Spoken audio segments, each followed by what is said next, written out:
Good morning, I'm Nivareti Manu, and this is your morning news fix for Wednesday, 24th of September. In this update, energy issues are weighing on the minds of business leaders. The Herald's annual Mood of the Boardroom survey shows they're less optimistic about the economy than they were a year ago. Rising energy prices are the biggest domestic concern, ahead of issues like inflation, infrastructure, government policy and cyber threats. General geopolitical volatility is the biggest international worry, ahead of the specific factors like US-China tariffs and US tariffs. Concerns changes around leave entitlements could see workers encouraged to take cash instead of holidays. The replacement of the Holidays Act will see a raft of changes, including flexibility of being able to take only the hours needed off work rather than a full day. There will also be more flexibility for workers to cash up leave if they have a large balance. Workers' First Union General Secretary Dennis Marga says many businesses could exploit workers to take the money over annual leave, especially with these tough economic conditions. He says they want workers to take leave and rest. Donald Trump has used his UN address to say recognising a Palestinian state rewards Hamas. Britain and France have formally recognised the state, joining the likes of Australia and Canada.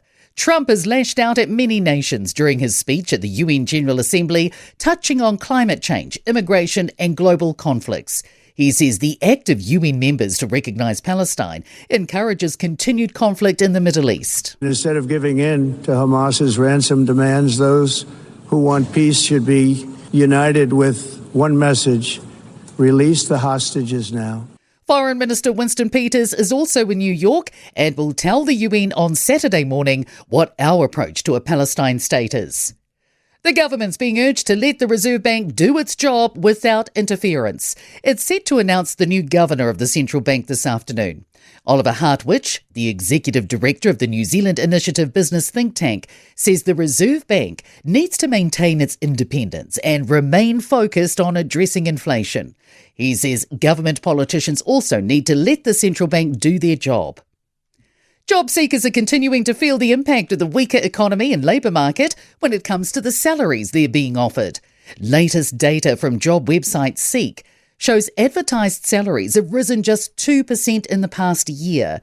That's well below the rate of inflation and is a stark contrast to the 5.1% rise in salaries recorded in the same period 2 years earlier.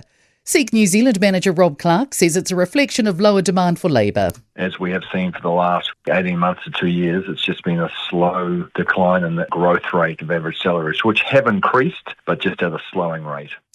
In sport, Naomi Osaka will return to the ASB Tennis Classic next year, and what she hopes is another crack at bungee jumping off Auckland's Sky Tower. Her tournament debut in January ended when she retired injured from the final while up a set. England will come to Australia with a six-pronged battery of pace bowlers in a 16-strong squad as they attempt to regain cricket's ashes. Harold Dickie Bird, one of cricket's most famous umpires, has died aged 92. He stood in 66 tests and featured in 3 World Cup finals. I'm Nivareti Manu, and that's your latest news fix. We'll be back with the next update at midday from the Newstalk ZB newsroom.